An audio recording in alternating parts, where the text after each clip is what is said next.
여기 수학여행 때문에 후진국 한국에 억지로 끌려가게 되었다는 일본인 여학생이 있습니다. 십수년간 혐한 교육을 받아온 그녀는 자신이 한국으로 가게 되었다는 사실 자체를 부정하며 도대체 자신이 한국 따위에 왜 가야 하냐며 울부짖는데요. 그러나 그녀는 한국 도착 3초 만에 완전히 입을 다물고 말았다고 합니다. 그렇다면 그녀가 한국에서 대체 어떤 경험을 했던 것일까요? 안녕하세요. 저는 일본 출신의 아야카라고 합니다. 저는 현재 일본 도쿄에 거주 중인 고등학생인데요.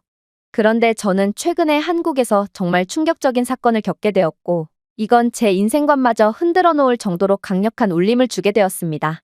일단, 저는 한국을 무척이나 싫어하는 학생이었습니다. 그도 그럴 것이 저희 가족은 집안 대대로 혐한을 주도하는 분위기가 형성되어 있거든요. 할아버지는 혐한 시위까지 나가며 이상하리만큼 한국에 적대적인 감정을 내보이셨고, 아빠 또한 할아버지의 영향을 받아서인지 매일같이 혐한 TV 채널을 시청하시며 한국은 가난하고 무식한 나라이므로 한국인과는 절대로 엮여서는 안 된다며 매일같이 열띤 주장을 하시곤 했죠. 이런 집안의 분위기 속에서 자란 저였기에 저도 자연스레 한국에 대한 반감을 가질 수밖에 없던 것입니다. 그래서 저는 자연스레 다른 일본인들도 저처럼 한국을 싫어하는 줄 알았죠. 실제로 제가 매우 어렸을 때까지만 해도 한국은 일본에 비해 떨어지는 국가가 맞았고 한국에 대한 관심이나 호감을 가지는 일본인들은 거의 없었는데요. 하지만 제가 초등학교, 중학교, 고등학교에 입학하는 등 점차 성장함에 따라 이러한 혐한의 분위기는 완전히 달라지기 시작했어요. 특히나 제가 고등학생이 된 지금 한국에 대한 우호적인 분위기는 극에 달한 상태인데요. 저를 제외한 대부분의 친구들은 어느 정도의 한국어를 할 줄 아는 상태이며 모였다 하면 매일같이 한국 드라마에 대한 열띤 토론까지 벌이고 있으니 이건 한국을 싫어하고 한국 콘텐츠를 일절 소비하지 않는 저로서는 도저히 어울릴 수가 없는 상황이었습니다. 그래서 저는 점차 소외되기 시작했고 급기야 한국을 싫어하는 저는 이상하고 구시대적인 아이라는 이미지까지 형성되며 그야말로 따돌림까지 당하게 되었습니다. 저는 그런 일본인 친구들을 보고 한심함을 느낄 뿐이었어요. 분명 아빠의 말로는 한국 드라마 속의 한국의 모습은 전부 거짓이며 실제의 한국은 찢어지게 가난해서 일본으로 일자리를 구하러 오는 중이라고 했거든요. 그러나 이러한 제 한국에 대한 반감을 내비칠수록 저는 더더욱 따돌림을 당하며 급기야 한국을 좋아하지 않는다는 이유만으로 가방이나 학용품이 변기에 빠진다거나 하는 심각한 따돌림을 당해야 했습니다. 그도 그럴 것이 현재 저희 반의 학생들 중 대부분은 일본에서의 대학교를 희망하거나 혹은 일본에서의 일자리를 희망하는 것이 아닌 죄다 한국 대학교로의 유학이나 한국에서 직장을 갖기를 희망하고 있었는데요. 이들은 정말로 국가 자체가 정체된 일본은 미래가 없고 한국에 간다면 더 많은 기회와 연봉을 보장받을 수 있다고 확신하고 있더라고요. 그래서 제가 한국에 대한 욕을 하면 이들은 자신의 미래가 공격받았다고 생각해서 그만큼 제게 무차별적인 따돌림을 가하는 거였습니다. 아무튼 그렇게 지옥 같은 학교 생활은 계속되었고 저는 한국 때문에 따돌림을 당하는 상황에 한국에 대한 분노와 반감만을 계속해서 키울 뿐이었어요. 그러다 충격적인 일이 터지게 되었습니다. 바로 학교 측에서 수학여행지로 한국을 선정했기 때문인데요. 사실 이건 100% 투표로 결정되었고 한국은 압도적인 득표수로 1등을 차지했기에 이견을 제시할 건덕지도 없긴 했어요. 그러나 저희 집안은 이러한 사실에 난리가 났고 아빠는 범죄 천국에 가난투성이인 한국의 아이들을 보내는 게 말이 되냐며 학교 측에 직접 찾아와서까지 항의를 하게 됩니다. 당연히 아빠는 그저 바보 취급을 받을 뿐이었어요. 학교 선생님들은 처음에는 아빠를 어르고 달랬지만 나중에는 지금이 어느 시대인데 한국이 가난하다느니 하는 헛소리를 하는 거냐며 당장 그만두지 않으면 아무리 학부모라고 해도 경찰에 인계할 수밖에 없다며 매정한 태도를 보였거든요. 결국 그렇게 저는 한국으로 끌려가게 된 것입니다. 당연히 왕따였던 저는 한국으로 가는 비행기 안에서도 이동하는 버스 안에서도 선생님 옆자리에서 외롭게 이동할 뿐이었어요. 그리고 저는 한국 여행 자체가 시간 낭비라고 생각했기에 아이들과 함께 한국을 둘러보는 게 아닌 그저 대여를 이탈하고 근처 카페에서 휴식이나 취할 계획을 가질 뿐이었죠. 어차피 저는 존재감도 없어서 대여를 이탈한다고 해도 아이들이나 선생님들 전부 저를 찾지 않을 것이고 오히려 저라는 존재가 사라진 것에 대한 만족감을 표할 것이 분명했거든요. 그런데 그렇게 도착한 북촌 한옥마을에서 저는 경악을 할 수밖에 없었습니다. 왜냐하면 한국의 건축물들은 죄다 일본을 따라한 것이고 저는 한국의 관광지에서 어떠한 영감도 받지 못할 거라고 생각했던 것과는 달리 북촌 한옥마을의 한옥들은 일본의 전통 가옥들보다 훨씬 멋진 자태를 보여주고 있었거든요. 그래서 저는 그저 한옥마을 구석에서 시간이나 때우기로 다짐했지만 홀린 듯 한옥마을을 구경할 수밖에 없었습니다.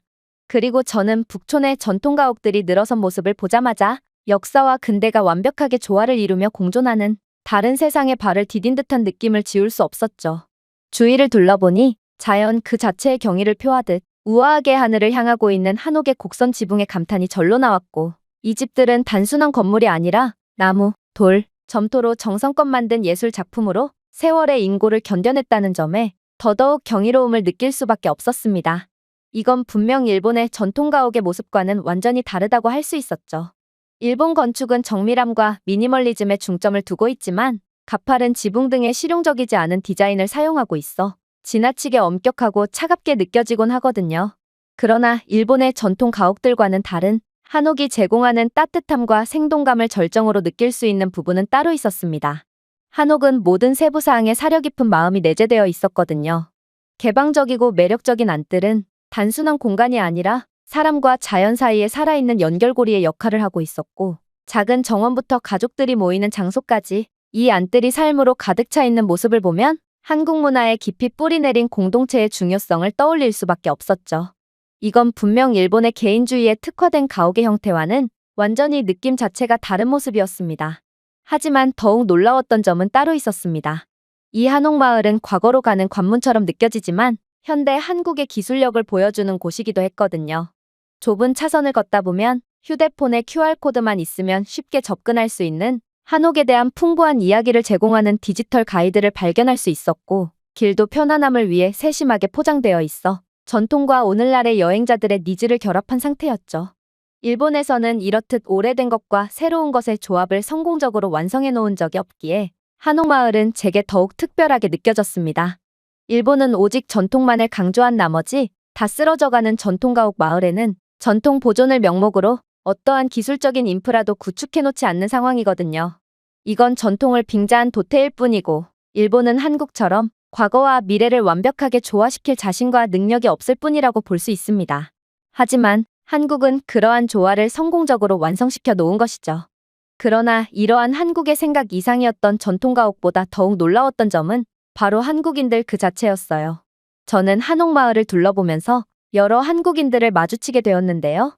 분명 아빠와 할아버지의 말씀으로는 한국인들은 일본을 못 잡아먹어서 안달이고, 만약 한국에서 일본인인 것을 들키면 폭행과 약탈은 기본이고 입에 담지도 못할 끔찍한 일을 당하게 된다고 했고, 저는 이번 한국행에서도 일본인임을 들키지 않으려고 한국어가 적혀져 있는 별도의 옷을 구매하기까지 했어요. 그러나 한국인들은 도대체 어떻게 알았는지 제 겉모습만 보고도 일본인임을 3초 만에 알아차렸고 제게 영어를 구사하며 환대를 해주더라고요. 특히나 방금 전까지만 해도 서로 모여서 다과회를 벌인 것으로 추정되는 한국인들은 떡과 전통차를 나르다가 저와 마주치더니 한국에 온 것을 환영한다며 떡과 전통차를 무료로 건네기까지 했는데요. 솔직히 저는 순간적으로 이들이 일본인인 제게 해를 끼치려고 독이라도 탄 줄 알고 흠칫 놀랄 수밖에 없었습니다. 아빠에게 아주 단단히 세뇌되어 버린 저였기도 했지만 일본에서는 이렇듯 모르는 사람에게 무료 음식을 제공하는 일 따위는 절대로 없거든요. 시라카와고의 전통마을만 해도 거주민들은 외부인을 거의 혐오 수준으로 싫어하고 말을 걸어봐도 미소만 지을 뿐 그저 무시한 채 제 갈 길을 가버리곤 하죠. 그런데 어떻게 한국인들은 자국민도 아닌 일본인일 뿐인 제게 이렇게나 환대를 해줄 수가 있단 말인가요? 그러나 이러한 의심도 잠시, 저는 한국 전통차의 깊고 향기로운 냄새에 도저히 버틸 수가 없었고 그렇게 개걸스럽게 전통차와 떡을 해치워 버렸습니다. 역시나 독 따위는 들어있지 않았고 한국인들은 아빠의 말과는 달리 일본인인 제게도 최고의 환영을 해준 거였더라고요. 그렇게 저는 혼란스러운 감정을 가지며 계속해서 이동하게 됩니다. 그리고 한옥마을이 멋진 건 인정하겠지만 그래도 한국은 청결면에서 형편없는 수준을 갖고 있을 거라고 생각하며 화장실에 들르게 되었죠. 일본이 워낙 깨끗한 나라기도 하고 분명 아빠가 즐겨보는 일본 극우 방송에서는 한국인들은 더럽고 비위생적이라 음식을 손으로 먹는 사람들이라고 했거든요. 저는 이런 사람들이 사용하는 화장실은 반드시 더러울 수밖에 없을 거라고 생각했습니다. 그런데 저는 북촌 한옥마을에 있는 공중 화장실에 입장하자마자 경악스러운 장면을 목격하게 되었죠. 왜냐하면 이곳은 분명 여러 사람들이 사용하는 관광지의 공중 화장실이었음에도 극한의 청결과 최첨단 시스템이 당연하다는 듯 떡하니 존재하고 있었거든요. 일단 한국은 누구나 사용할 수 있는 공중 화장실이었음에도 온열 시트가 달려있는 고급형 비데뿐만 아니라 모션 센서가 달려있는 수도꼭지, 그리고 내장형 공기청정기까지 갖추고 있었는데요. 이건 일본의 5성급 호텔에서도 볼 수 없는 멋진 인프라였기에 저는 경악을 넘어 이젠 황당함을 느낄 뿐이었어요. 일본의 화장실이 깨끗한 건 사실이지만 그래도 이러한 기술적인 인프라는 절대로 찾아볼 수 없고, 특히나 관광지 한가운데에 있는 화장실이라면 아무리 청결을 위한 노력을 쏟아도 결국 지저분할 수밖에 없거든요. 그러나 한국은 유동인구가 많은 화장실이라도 극한의 청결 상태를 유지하고 있길래 어떻게 이게 가능한 건가 싶었더니 알고 보니 한국의 화장실에는 쓰레기통이나 바닥 등의 상태를 감지하는 IoT 센서가 존재했고, 쓰레기통을 비워야 할 때나 청소가 필요할 때 담당 부서에 자동으로 알림을 보내주고 있었기에 일본보다 훨씬 효율적이고 깔끔하게 화장실을 유지할 수 있는 거였습니다. 그야말로 한국은 기술력을 통해 일본의 가장 큰 장점인 청결에 대한 부분까지 전부 뛰어넘어 버렸던 것입니다. 특히나 화장실 청결은 일본인들이 가장 자부심 있어 하는 부분이었기에 저는 한국의 이러한 말도 안 되는 청결의 모습에 몇 분간 멍 때리며 큰 충격을 받을 수밖에 없었죠. 그러나 한국의 놀라운 모습은 이제 시작일 뿐이었습니다. 솔직히 저는 이쯤 되자 한국은 제가 생각했던 것과는 차원이 다른 국가임을 눈치채긴 했지만 그래도 자존심을 부리며 도저히 한국이 일본보다 훨씬 나은 국가라는 것을 인정할 수 없었는데요. 그래서 저는 이곳 북촌 한옥마을에서 단점을 찾기 위해 눈에 불을 켜고 주위를 둘러보게 되었습니다. 그리고 웬 외국인들이 키오스크에 몰려들며 웅성대는 장면을 목격하게 되는데요. 저는 외국인들이 한국의 후진적인 면모를 포착하고 충격의 웅성거림을 보여주는 것이라 확신했고, 그렇게 외국인들이 모여있는 곳으로 향하게 되었습니다. 그런데 저는 그들이 모여있는 키오스크를 보자마자 큰 충격을 받고 머리를 감싸줄 수밖에 없었습니다. 왜냐하면 이들이 모여있는 키오스크는 자동으로 치수를 재고 옷의 사이즈를 추천해주며 개인화된 옷의 디자인까지 추천해주는 AI 기반 한복 대여 키오스크였고, 외국인들은 이를 통해 빠르게 사이즈와 디자인을 파악하고 한복을 대여하고 있었거든요. 저는 이러한 외국인 인파에 휩쓸려 한복을 대여할 생각도 없었음에도 키오스크를 통해 30초 만에 한복 사이즈와 디자인까지 추천받게 되었고, 제가 추천받은 사이즈는 유아용 한복이었기에 민망함에 얼굴을 붉히며 키오스크에서 내려올 뿐이었어요. 저는 그저 일본인 평균 신장일 뿐이었음에도 이 정도 키는 한국에서는 거의 어린이 수준으로 작은 모양이었고, 아무래도 한국인들의 평균 신장은 일본인보다 훨씬 더 큰 것 같았습니다. 사실 일본의 피팅룸은 매우 깔끔하긴 하지만 그저 비좁은 하나의 공간밖에 없기에 엄청난 줄을 서가면서 일일이 피팅을 해야 하는 게 현실인데요. 그러나 한국은 기술력 하나로 그러한 기다림의 과정을 전부 생략해버리다니 저는 뭐 하나 빼놓을 점이 없는 한국의 모습에 그저 혀를 내두를 뿐이었어요. 그리고 키오스크를 이용한 외국인들은 하나같이 바로 옆 한복 대여점에서 한복을 대여했기에 저는 저도 모르게 분위기에 휩쓸려 유아용 사이즈의 작은 한복까지 대여해버리고 말았죠. 만약 아빠가 제가 한국의 전통의복을 돈까지 주고 빌려 입었다는 것을 알게 된다면 정말 집에서 그대로 쫓겨날 게 분명했지만 아무튼 워낙 소심한 저였기에 도저히 그러한 분위기를 거스를 수가 없었습니다. 솔직히 한복은 기모노를 벗긴 아류작이라고 생각했던 저였지만 한복의 아름다운 자태는 분명 특별했고, 특히나 한복은 제게 잘 어울리기까지 했기에 한복의 만족감은 훨씬 더 컸는데요. 그러나 저는 한복을 입고 신나서 가벼운 발걸음으로 이동하던 와중 똑같이 한복을 대여한 뒤 서로의 사진을 찍어주고 있는 반 친구들과 마주치게 되었고, 친구들은 제 한복을 입은 모습을 보고 저보고 이중인격자라고 말하는 듯한 혐오스러운 표정을 지었기에 그렇게 저는 풀이 죽어 사람들이 없는 곳으로 이동했죠. 솔직히 저는 제 한복을 입은 모습을 사진으로 남기고 싶었습니다. 한복이 먼저인지 기모노가 먼저인지를 떠나 한복과 북촌 한옥마을의 조화는 정말 아름다웠고, 평소에 통사진을 찍지 않는 저조차 완전히 매혹시켜버렸거든요. 하지만 저는 친구가 전혀 없었고 저를 혐오스럽다는 듯 쳐다보는 반 친구들의 모습을 보아하니 도저히 이들이 제게 사진을 찍어줄 것 같지 않았기에 그저 한숨을 쉬며 고개를 푹 숙일 뿐이었죠. 하지만 그렇게 체념한 채 발걸음을 옮기던 와중 저는 충격적인 장면 하나를 목격하게 되었습니다. 바로 제 앞에는 셀프 서비스 사진 부스가 설치되어 있었기 때문인데요. 이 사진 부스는 AI 프레이밍 기술을 사용해서 북촌 한옥마을뿐만 아니라 다양한 한국의 관광지를 배경으로 자연스럽게 사진을 찍어주었고, 심지어 자동 보정 기능까지 제공했기에 저는 이곳에서 만족스러운 사진을 찍을 수 있었습니다. 하지만 저는 이러한 최첨단 사진 부스에서 사진을 촬영하고 나오자마자 그대로 엄청난 후회를 하고 말았습니다. 왜냐하면 한국인들은 제가 사진을 찍고 싶다는 것을 어떻게 알았는지 제게 사진을 찍어주겠다며 먼저 다가와 주었거든요. 이들은 역시나 제 외모만 보고도 일본인이라는 것을 눈치챘고, 한복을 입은 저보고 예쁘다고 칭찬을 해주며 정성스럽게 사진을 찍어주었는데요. 저는 어쩌면 한국인들은 일본인인 제가 자신들의 전통 의복을 입은 것에 대해 약간은 불쾌감을 드러낼 수도 있겠다고 생각했지만, 한국인들은 자국의 문화를 존중해주는 사람들에게 더욱 큰 환대를 베풀어주는 사람들이었고, 심지어 이들은 생전 처음 보는 저를 위해 5분 이상의 시간을 투자해주며 사진을 찍어주었기에 저는 많은 인생샷을 건질 수 있었습니다. 일본의 경우 개인주의가 매우 심해서 국가보다 자신이 먼저인데요. 그래서 외국인이 자국을 좋아해주든 말든 자신에게 실익이 있는 상황이 아니라면 그저 신경조차 안 쓰는 게 현실입니다.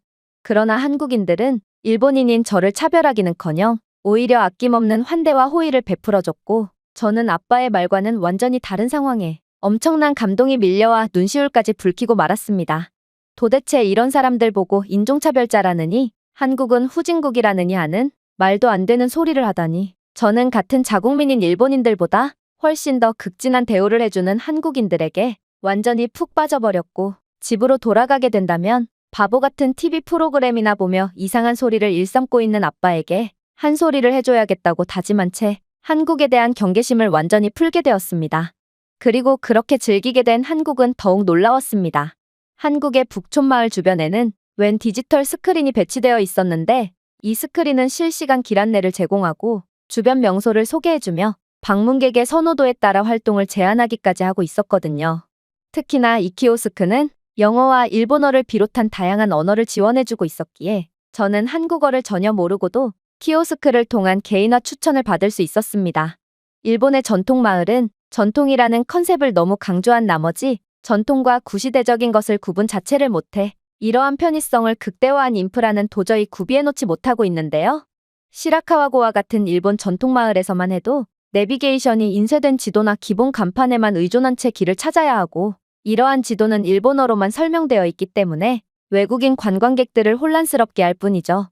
그러나 한국은 관광객들의 편의성을 증대시키는 말도 안 되는 인프라들을 당연하다는 듯 구비하고 있던 것입니다. 그렇게 저는 이 디지털 키오스크를 통해 여러 문화 워크숍을 예약할 수 있었는데요.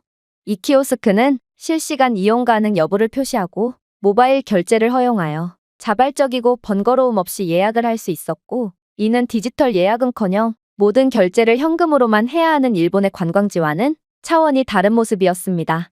저는 한국의 전통찻집에서 진행되는 시음 프로그램에도 참여해봤고, 전통 부채 제작 워크숍에도 참여할 수 있었는데요. 전문적인 한국인 장인의 안내를 받아 한지의 역사를 배우면서 부채의 복잡한 디자인을 그리는 과정은 분명 색달랐고, 저는 이러한 전문적인 관광 프로그램을 갖춘 한국의 준비된 모습에 그저 박수를 보낼 뿐이었어요. 일본이었다면 이러한 전문적인 프로그램이 있는지도 모른 채 그냥 지나가 버렸을 테지만, 한국은 키오스크를 통해 지역 소상공인들을 소개해주고 있었고, 저는 이러한 한국의 최첨단 기술력과 천재적인 아이디어가 결합된 모습이야말로 한국이 빠르게 경제적 성장을 이룰 수 있던 원동력이 아닐까 하는 생각을 하기도 했죠. 그야말로 반 친구들 중 대다수가 일본에서의 미래를 생각하는 게 아닌 한국에서 자신의 미래를 펼쳐보겠다고 주장하는 것은 다 이유가 있던 거였습니다. 한국의 북촌마을은 혁신을 수용하면서도 전통을 존중하는 한국의 능력을 여실히 엿볼 수 있는 곳이었고, 북촌은 단순한 볼거리가 아니라 환상적인 경험할 수 있는 곳인 셈이었죠. 일본의 구시대적이고 낡은 모습과 차가운 모습 등을 전혀 찾아볼 수 없는 한국은 도저히 후진적인 면모를 찾으려야 찾을 수가 없는 곳이었고, 그렇게 저는 한국의 모습에 감탄한 채 식당으로 이동했습니다.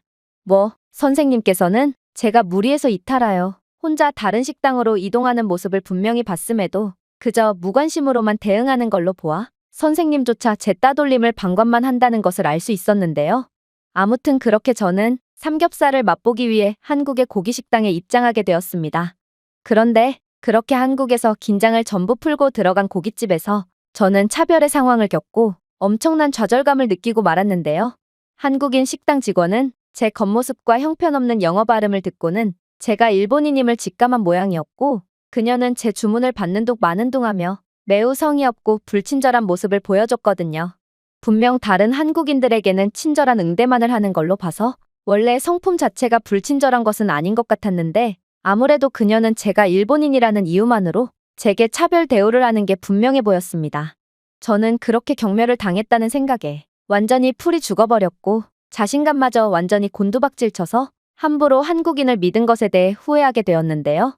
10번 좋은 대우를 받은 것보다 한 번의 차별 대우가 더욱 기억에 남고 가슴 아프듯, 저는 그렇게 한국인 아주머니가 자국민에게만 친절한 대우를 하는 모습을 보고 완전히 낙담하고 말았죠. 특히나 한국인 직원 아주머니는 제 눈을 마주치지도 않고 재빨리 테이블 위에 반찬을 올려놓고 그냥 가버리기까지 했기에 저는 이건 차별이 분명하다는 확신을 하게 되었습니다. 그런데 그렇게 역시 한국에 오는 게 아니었어라는 생각을 하며 반쯤 먹은 김치 접시를 밀어내던 그 순간 한국인 아주머니는 삼겹살과 함께 주문하지도 않은 아이스크림 한 접시를 가져온 뒤 충격적인 영어를 구사하는 거 아니겠어요? 이건 당신을 위한 거예요. 한국에 오신 것을 환영합니다. 당신은 일본인이죠? 저는 한국인 아주머니의 갑작스러운 살가움에 깜짝 놀라 그대로 얼어붙고 말았습니다. 도대체 그녀가 왜 갑자기 태세 전환을 했다는 말인가? 이건 이해조차 안 가는 상황이었어요. 하지만 그렇게 당황한 제가 아주머니와 번역앱을 통해 대화를 나눠본 결과 저는 깜짝 놀랄 비밀을 알아채게 되었습니다. 알고 보니 아주머니는 매우 바쁘기도 했지만 영어를 전혀 못하셨기에 제 주문을 듣는 둥 마는 둥 했던 거였고, 저와 영어로 대화하는 것이 두려워 눈을 피하셨던 거였습니다. 그리고 제게 환영한다는 영어를 구사했던 것도 몰래 주방에서 연습해온 거였죠. 그야말로 한국인은 말보다는 행동으로 표현하는 사람들이었고, 당황해하는 제게 아이스크림을 제공함으로써 환영의 표시를 해준 거였는데요. 저는 이러한 일본과는 다른 한국인들의 호의 표시에 엄청난 감동을 받을 뿐이었습니다. 일본인들은 앞에서는 말만 번지르르 하며 미소를 짓지만 뒤에서 칼을 꼽는 음침한 사람들이거든요. 그러나 한국인들은 말은 다소 친절하지 않을 수 있어도 직접 행동으로 호의를 보여주는 사람들이었던 것입니다. 물론 한국의 삼겹살도 정말 최고였죠. 저는 고기 요리가 다 거기서 거기라는 생각을 하며 삼겹살에 대해 그다지 많은 기대를 하지는 않았는데요.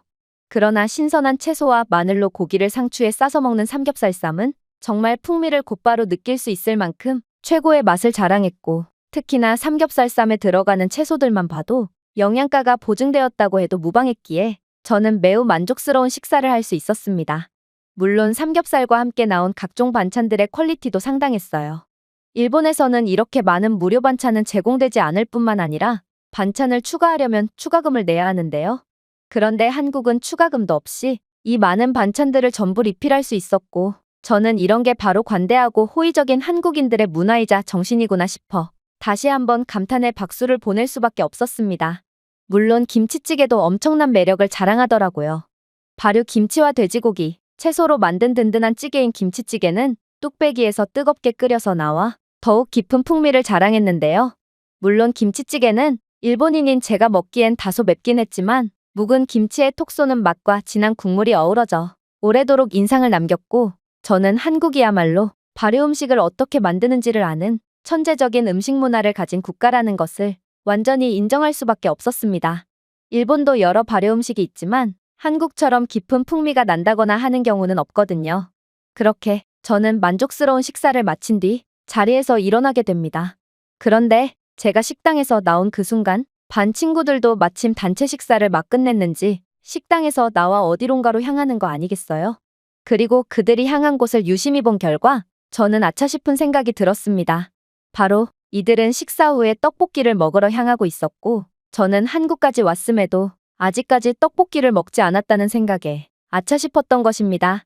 심지어 몇몇 친구들은 아예 식당에 들어가지도 않은 채 서로 다른 떡볶이 식당에 들어가 떡볶이만 3번이나 먹은 경우도 있었는데요.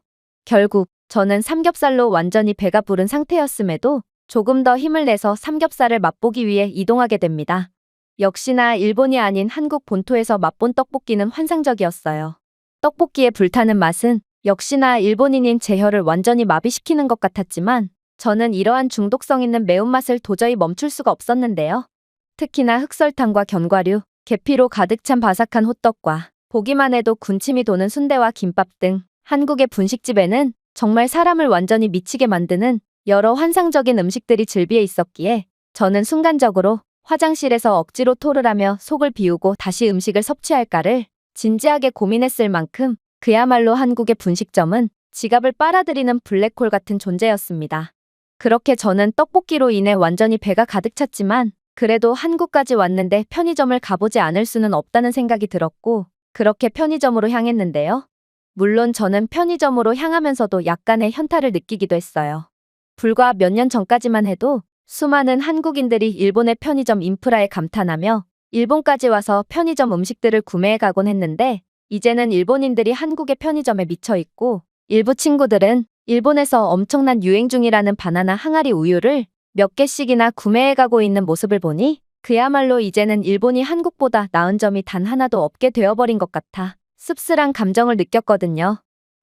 그러한 감정과는 별개로 저 또한 다른 일본인들처럼 바나나 우유와 각종 디저트 음식들을 쓸어 담는 것을 보니 그냥 한국이라는 나라 자체가 블랙홀 같아서 일본의 노동력과 각종 관광 자금을 그대로 빨아들이고 있는 것 같았지만 말입니다.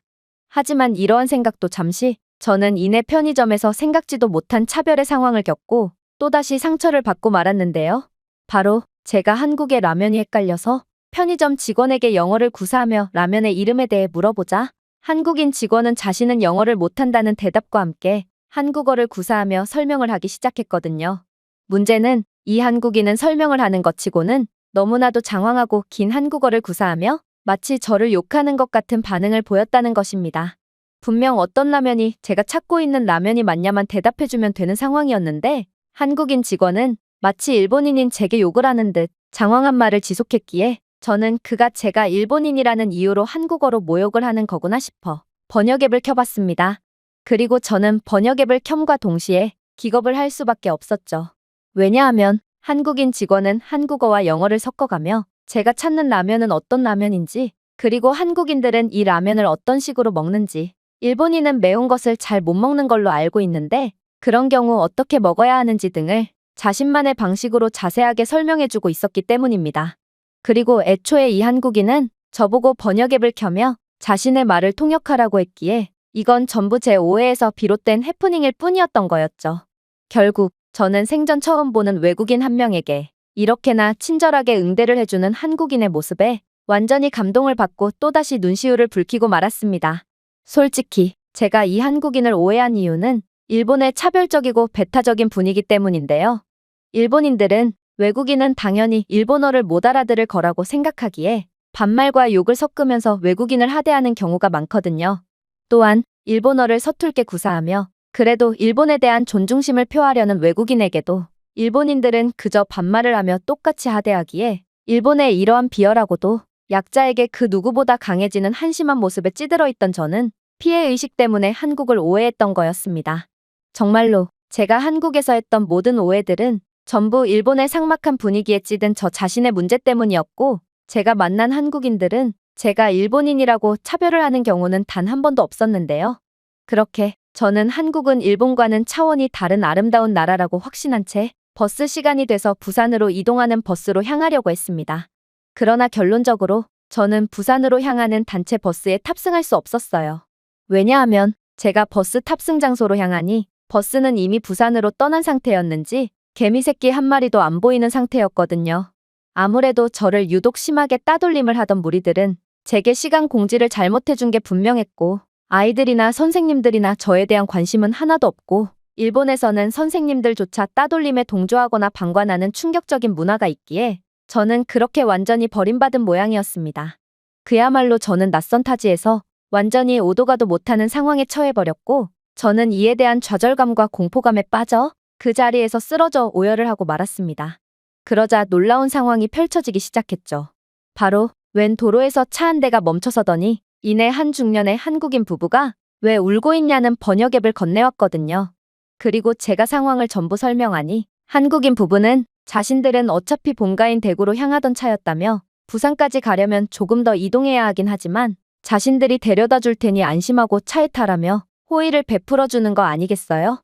솔직히 낯선 타지에서 처음 보는 사람의 차량에 탑승하는 건 말도 안 될 정도로 위험한 행위가 맞았지만 저는 상황이 더 악화될 것도 없겠다고 생각하며 그렇게 중년의 부부의 차량에 탑승했는데요. 그리고 한국인 부부는 이러한 제 걱정과 불안을 이해한다는 듯 계속해서 따뜻한 말을 건네며 저를 안심시켜줬고 또 따뜻한 차와 음료수를 계속 건네면서 제 처지에 대한 위로의 말씀을 건네주셨기에 저는 빠르게 진정을 되찾고 안정적인 감정으로 이동을 할 수 있었습니다. 심지어 한국인 부부는 저를 데려다 주느라 몇 시간의 추가적인 운전을 해야 했음에도 저를 부산의 집결 장소로 데려다 주고는 한국 돈 5만 원 지폐까지 건네며 여행을 잘 마무리하라는 말까지 건넸는데요. 저는 이건 도저히 받을 수 없는 돈이라고 생각했기에 거의 기겁을 하며 돈을 거절했지만 한국인들의 막무가내는 도저히 이길 수가 없었고 그렇게 저는 돈을 챙긴 채 친구들과 합류하게 되었습니다. 저를 괴롭히던 무리는 제가 어떻게 이곳에 올 수 있었는지 이해조차 안 간다는 맹한 표정을 지었지만 아무튼 제가 완전히 골탕을 먹었다는 사실에 저를 실컷 비웃었는데요. 그러나 이들의 비웃음은 단 하루도 가지 못했죠.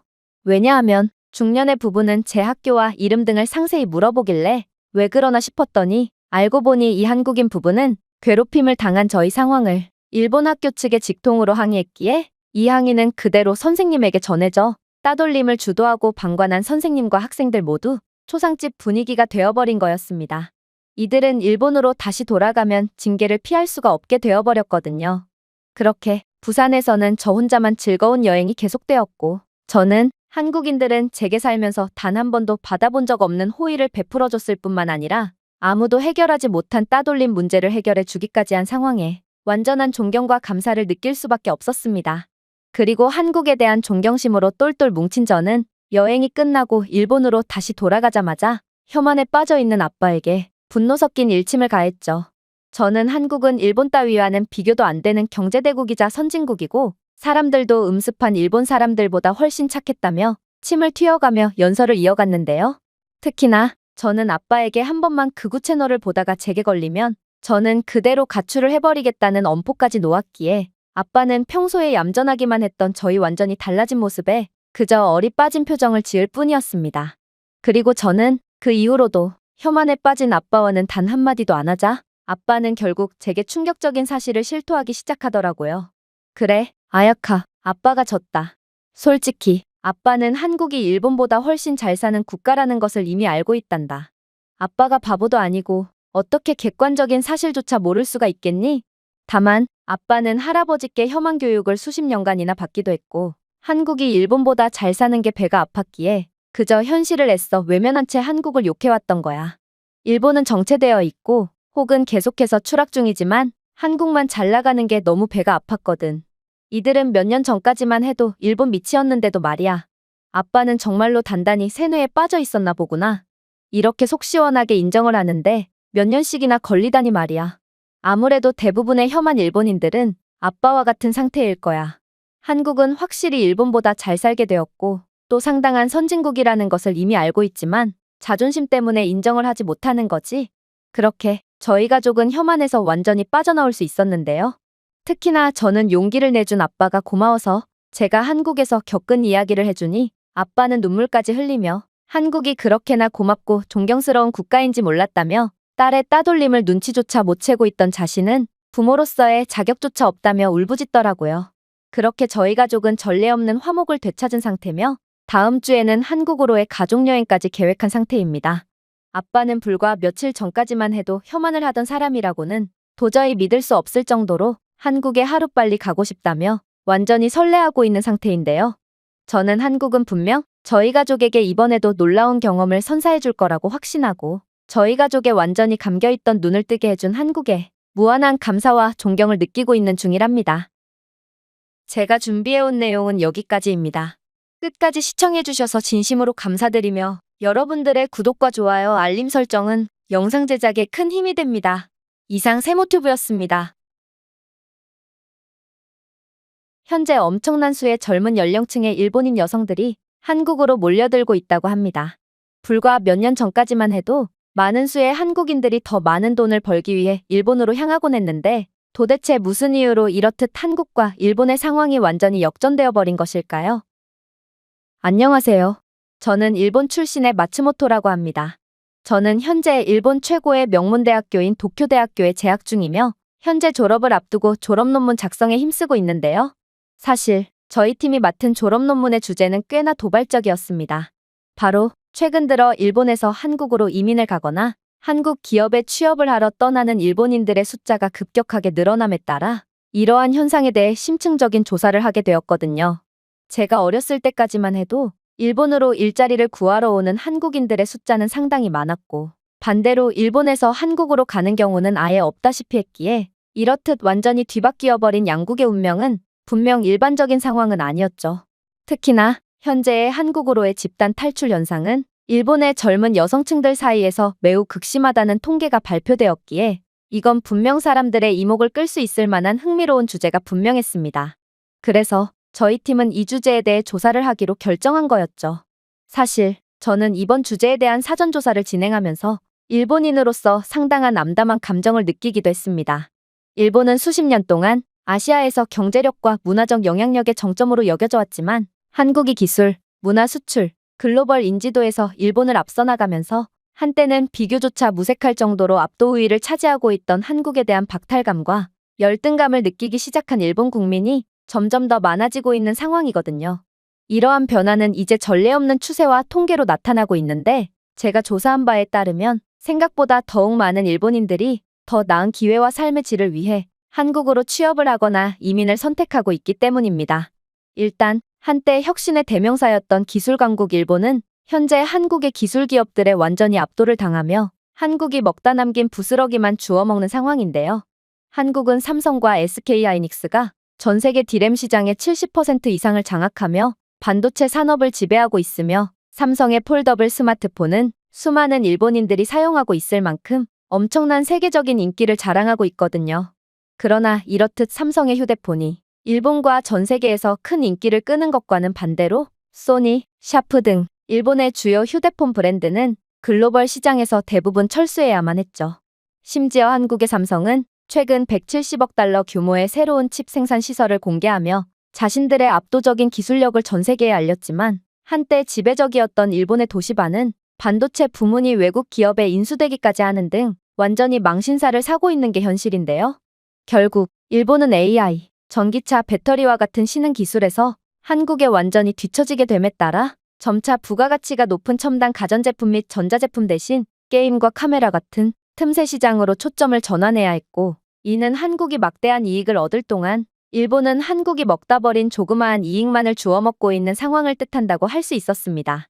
이러한 암담한 상황에 일본 시민들, 특히 젊은 세대는 현대 기술 분야에서 전혀 경쟁하지 못하는 자국의 모습에 불만을 표하며 많은 일본인들이 기회를 얻기 위해 한국으로 떠나는 거였죠.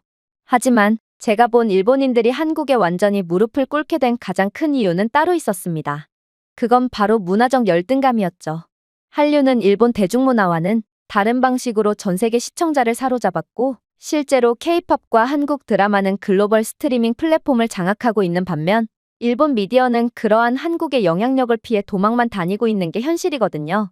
한국의 한류는 방탄소년단과 같은 K-팝 스타와 오징어 게임과 같은 드라마를 글로벌 현상으로 바꿔 매년 수십억 달러를 벌어들이고 있고 방탄소년단만 해도 한국 경제에 연간 50억 달러의 수익을 올렸는데 이는 일본의 중견 기업 100개만큼의 기여에 해당합니다. 이렇듯 한국의 콘텐츠가 전 세계를 지배하고 있고 이를 여실히 느낄 수 있는 부분이 바로 일본의 TV 채널을 돌려봐도 일본 콘텐츠보다 한국 콘텐츠가 훨씬 더 많이 노출된다는 점인데요. 그만큼 이젠 일본인들조차 자국 콘텐츠가 아닌 한국 콘텐츠만을 즐기고 있는 게 현실이고 이건 한국 이전의 콘텐츠 강국이었던 일본의 명성이 완전히 붕괴했음을 여실히 보여주죠.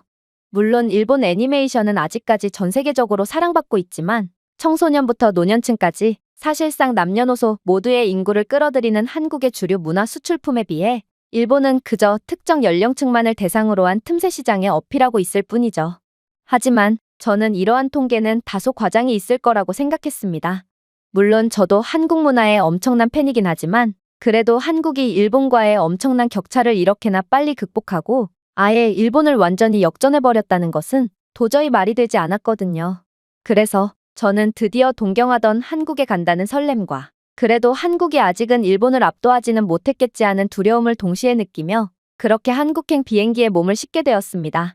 하지만 저는 한국에 도착함과 동시에 큰 충격을 받을 수밖에 없었습니다.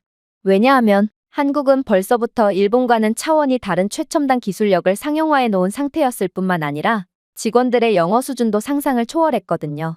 저는 한국의 AI 스캔 기술을 통해 그대로 3초 만에 한국 입국에 성공할 수 있었는데요.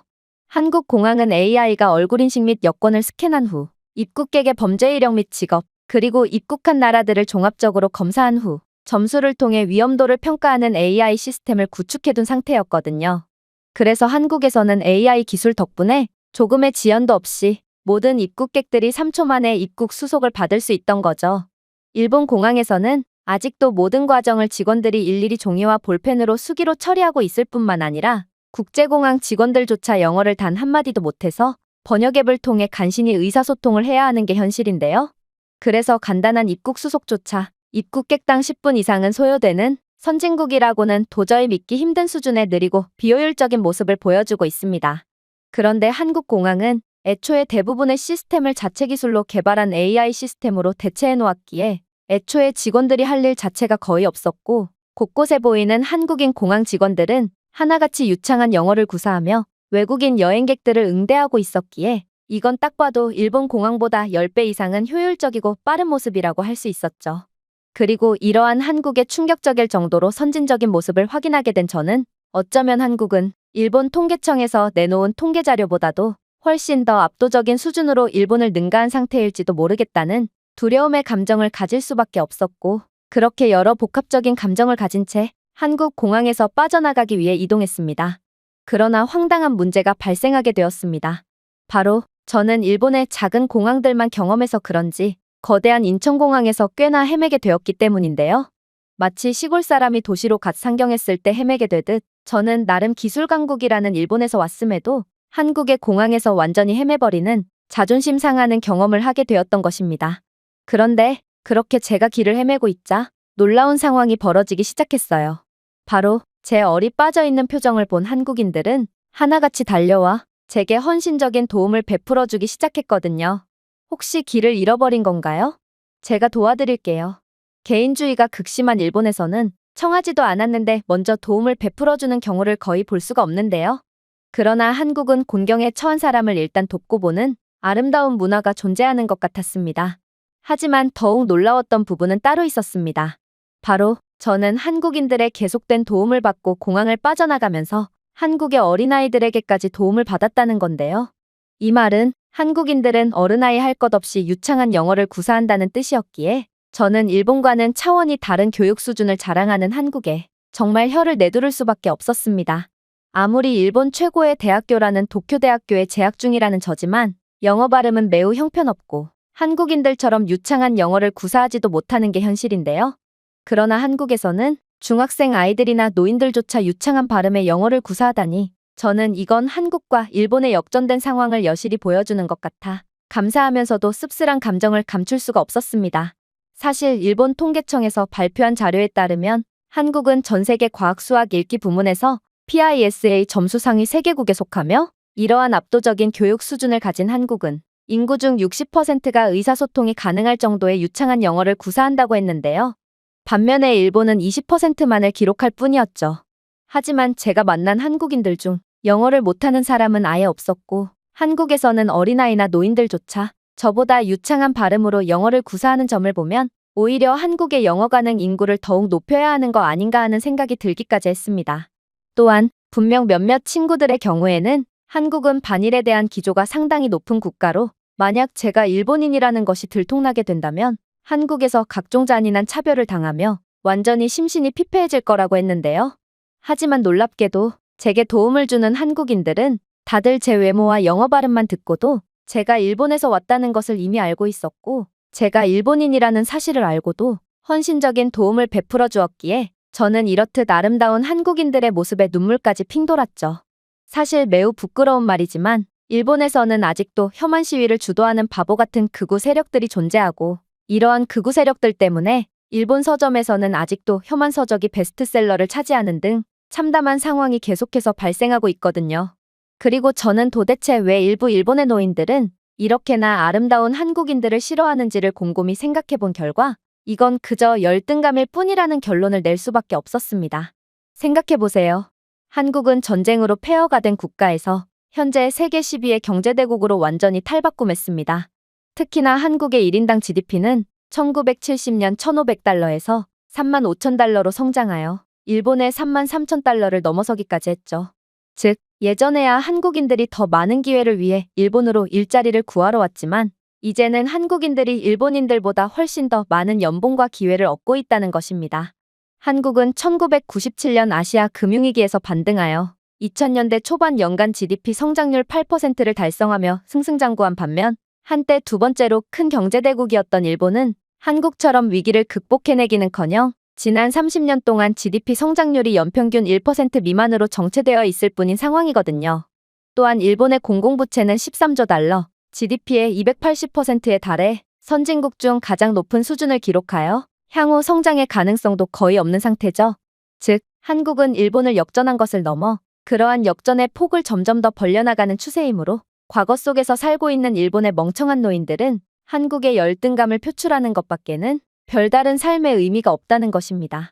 하지만 이러한 제 진지한 생각도 잠시 저는 한국의 거리를 걷자마자 도저히 보고도 믿을 수 없는 장면을 목격하고 그대로 선체로 굳어버리고 말았습니다.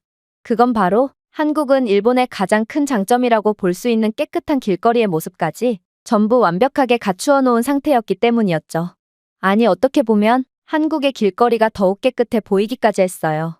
사실 일본의 길거리는 깨끗해 보이지만 일본인들은 쓰레기를 무단으로 버리더라도 꼭 눈에 보이지 않는 곳에만 골라서 버리곤 하거든요. 따라서 일본 환경미화원들은 화단 뒤쪽이나 수풀 더미 등을 파헤치면서 쓰레기를 치워야 하기 때문에 더욱 힘든 작업을 해야만 하는 게 현실입니다. 그러나 한국의 경우는 상황이 완전히 다르더군요. 일단 한국인들은 자신의 쓰레기를 손으로 쥐고 다니며 절대로 쓰레기를 무단으로 투기하지 않는 높은 교양 수준을 보여줬는데요. 심지어 한국의 길거리 곳곳에 설치되어 있는 IoT 기반 쓰레기통은 쓰레기가 가득 차면 관련 부서의 담당자에게 자동으로 호출하는 기능까지 존재했기에 사실상 한국에는 쓰레기를 청소하는 인력이 그다지 많이 필요하지도 않았습니다. 어차피 한국인들은 길가에 쓰레기를 버리지 않을 뿐만 아니라 쓰레기는 늘 적시에 수거될 수 있기 때문이죠. 물론 저는 한국어를 전혀 하지 못했음에도 길거리를 전혀 문제없이 돌아다닐 수 있었는데요. 한국에는 길가에 영어 표지판이 상당히 많았기에 저뿐만 아니라 수많은 외국인들이 문제없이 길을 찾아다닐 수 있었거든요. 재밌는 점은 저는 한국의 영어 표지판을 10초 안에 이해하고 이동을 해야만 했다는 거였습니다. 만약 한 자리에 10초 이상 서서 미간을 찌푸리고 있는 경우 친절한 한국인들은 늘 영어를 구사하며 제게 도움을 주려고 했거든요. 저는 이러한 일본에서는 기대조차 할 수 없는 한국인들의 아름다운 배려심에 너무나도 감사한 마음이 들었고 도저히 한국인들에게 미안해서 견딜 수가 없었기에 해석이 잘 안 돼도 일단 움직이며 한국인들을 귀찮게 하지 않도록 최선을 다해야 했습니다. 그런데 그렇게 한국에서의 시간을 보내고 있던 와중 저는 충격적인 장면을 목격하게 되었습니다. 바로 웬 카페에 아르바이트 모집 공고문이 붙어 있었는데 이 한국어 글을 번역 앱으로 확인해 보니 한국은 최저시급마저도 일본의 최저시급보다 1,000원은 높다는 사실을 깨닫게 되었거든요. 이건 정말 말도 안 되는 상황이었습니다. 물론 저는 일본이 한국의 경제성장에 완전히 추월당했다는 것은 진작에 알고 있었고 실제로 한국인들의 평균 월급은 일본인들의 평균 월급보다 훨씬 높기에 많은 일본 직장인들이 한국으로 이직과 이민을 가고 있다는 사실을 인지하고 있던 상태였습니다. 그러나 최저시급만큼은 상황이 다를 줄 알았죠. 실제로 일본은 최저시급이 높기로 유명한 국가로 수많은 외국인 노동자들이 일본의 높은 최저시급을 받기 위해 일본으로 쇄도하고 있는데요. 그런데 한국은 그런 일본보다도 훨씬 최저시급이 높은 상황이었고 이건 한국의 차원이 다른 수준의 높은 경제력을 의미하기에 저는 한국의 부유한 면모를 보며 얼이 빠질 뿐이었습니다. 안 그래도 일본은 고령화로 인해 노동인구가 상당히 부족한 상황인데 한국과 일본의 최저시급이 1,000원씩이나 차이 난다면 외국인 노동자들이 일본을 선택할 리는 절대로 없었고 저는 일본도 이대로 끝이구나 싶은 생각에 한숨을 쉴 수밖에 없었죠. 그리고 저는 물론 도쿄대학교를 졸업할 예정이긴 했지만 그래봤자 일본 직장의 연봉은 한국에서 최저시급을 받으면서 일하는 것과 별반 차이가 없는 게 현실이기에 이렇게나 배려심 깊은 사람들이 살고 있고 인프라도 훌륭한 한국에서 아르바이트를 하며 살고 싶다는 생각까지 하게 되었을 정도로 한국은 상상 그 이상의 나라였던 거였습니다. 저는 도대체 왜 일본인들이 한국으로 못 가서 안달인지 한국에 오자마자 완벽하게 이해를 할 수 있게 된 거였죠. 하지만 그렇게 한국에서의 감탄도 잠시, 저는 곧이어 충격적인 사건을 겪고 말았습니다. 바로 제가 카페에서 잠시 쉬었다가 다시 이동을 시작했을 때 저는 깜빡하고 카페에 지갑과 여권을 둔 가방을 그대로 놓고 왔다는 사실을 인지하게 되었거든요. 이건 정말 충격적인 상황이었습니다. 지갑은 그렇다 쳐도 한국의 여행 목적으로 방문한 외국인이 여권을 잃어버렸다는 것은 혹여라도 경찰에 불시검문이라도 당한다면 그대로 일본으로 쫓겨난다는 소리였거든요. 하지만 아무리 생각해도 카페에 제 가방이 그대로 있을 거라는 기대는 되지 않았습니다. 일본의 경우 사람들이 많은 곳에 가방을 두는 경우 웬만해서는 훔쳐가지 않지만 사람이 아무도 보지 않는 곳에서 물건을 함부로 홀로 두었다간 그 즉시 물건이 도난당하거든요. 재수없게도 저는 아무도 없는 2층에서 혼자 시간을 보냈을 뿐더러 카페에 방문한 지는 이미 1시간 이상이나 지나버린 상태였기에 이건 다시금 1시간 거리에 위치한 카페로 돌아가봤자 시간 낭비일 뿐이라는 소리였어요. 그렇게 저는 이러한 암담한 상황에 머리를 감싸쥐며 그 자리에 주저앉고 말았죠. 한국에서 해야 할 일도 제대로 못 끝낸 채 그대로 일본으로 다시 돌아가야 한다니 이것만큼 멍청하고 바보 같은 상황도 없었거든요. 그런데 그때 웬 한국인이 다가와서 제게 영어를 구사하며 무슨 일이냐고 물어보더니 한국에서 여권 재발급은 10분이면 되는데 뭐가 문제냐는 황당한 소리를 해오는 거 아니겠어요? 저는 그의 말을 듣고 아무래도 이 한국인은 제가 일본인이라는 이유로 골탕을 먹이기 위해 작정을 했다는 생각을 안 할 수가 없었는데요. 물론 한국인들은 매우 배려심 깊고 착한 사람들이라는 것은 잘 알고 있었으나 마치 한국의 문화 및 경제력을 우러러보고 존경하는 일본인들이지만 소수의 일본인들은 아직도 상황 파악을 못하고 한국을 얕잡아보고 싫어하고 있듯이 저는 모든 한국인들이 일본인인 저를 도와주리라는 건 기대조차 안 하고 있었거든요.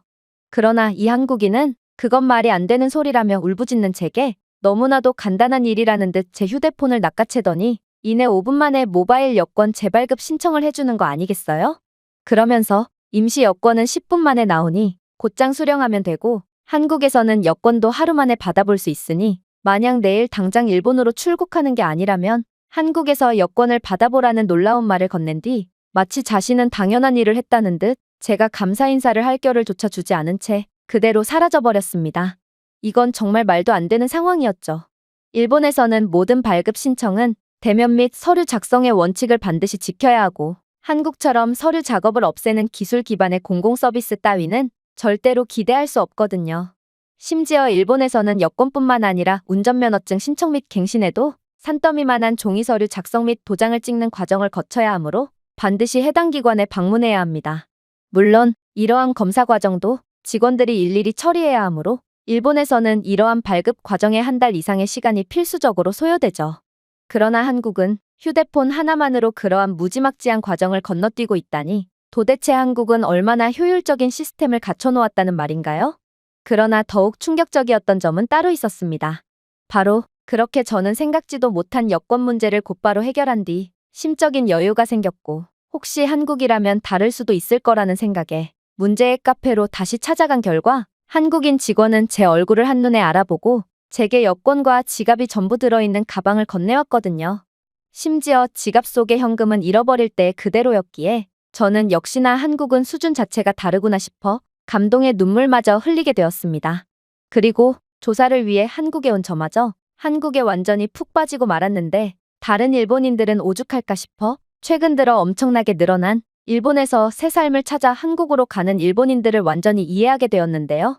그야말로 한국은 이전에 일본이 자랑하던 부분까지도 전부 일본을 초월해버린 상태였고 일본의 장점을 모두 흡수해버린 한국은 이제는 일본을 식민지로 삼아서 일본의 노동력을 죄다 흡수하고 있는 거였죠. 그런데 그렇게 이런저런 생각을 하며 보고서를 작성하던 그때 저는 팀원들에게 뜻밖의 연락을 받게 되었습니다. 바로 한국 브랜드의 의류나 식품 등 현재 일본에서는 한국에 대한 모든 것이 엄청난 인기를 끌고 있으므로 한국에 간 김에 저렴한 가격으로 한국 물건 좀 구해오라는 거였는데요. 결국 저는 그들의 부탁을 들어주기 위해 한국의 백화점으로 향했고, 이내 절대로 겪어선 안 될 경험들을 하게 되고 그 자리에서 굳어버리고 말았죠.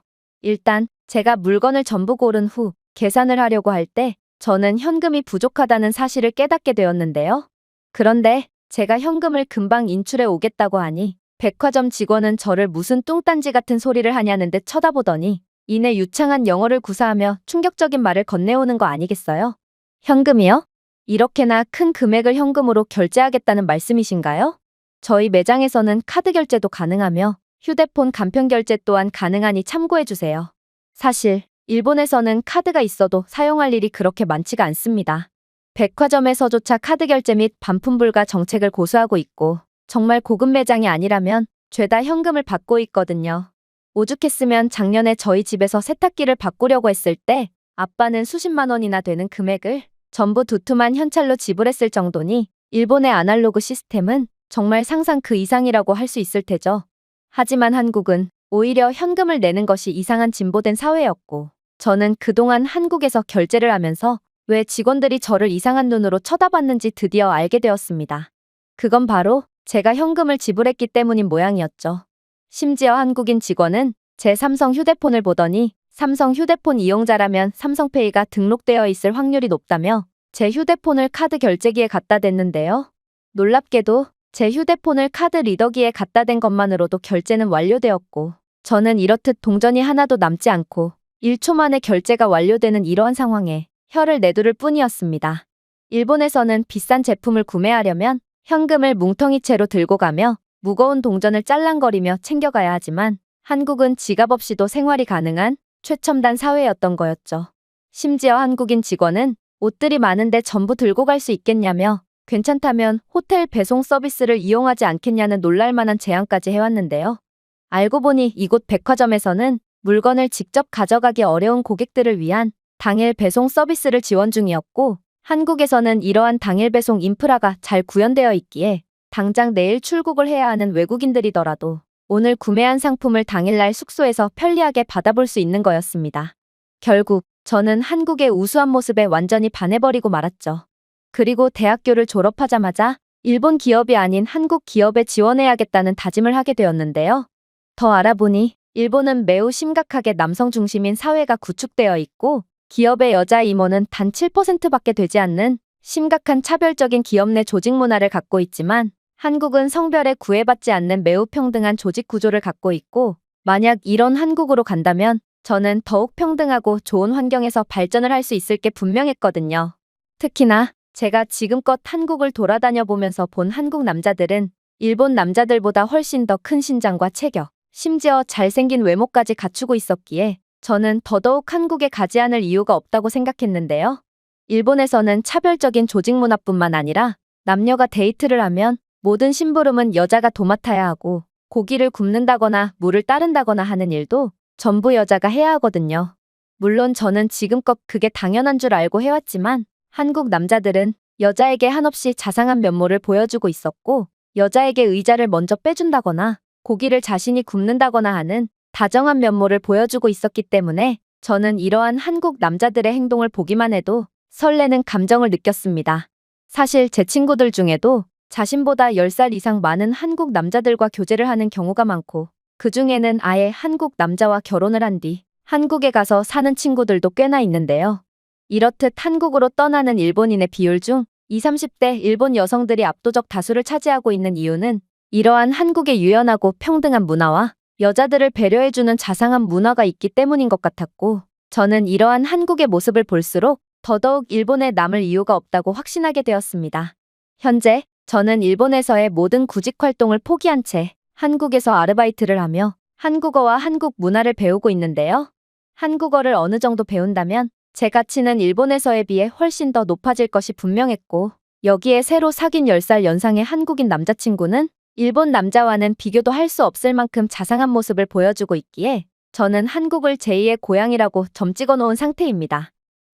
한국에서 아르바이트를 하는 사람들을 보면 과장을 조금 보태서 한국인들보다 일본인들이 더욱 많이 보이고 그 중에서도 특히나 젊은 층의 일본 여성들이 절대 다수를 차지하고 있는 것 같아 보여서 한국에 너무 늦게 온 건 아닌지 하는 걱정이 들기도 하지만 그래도 한국은 제가 앞으로 살아갈 제2의 조국이라고 생각하니 마음이 차분해지고 한국을 더욱 사랑하게 되는 것 같습니다.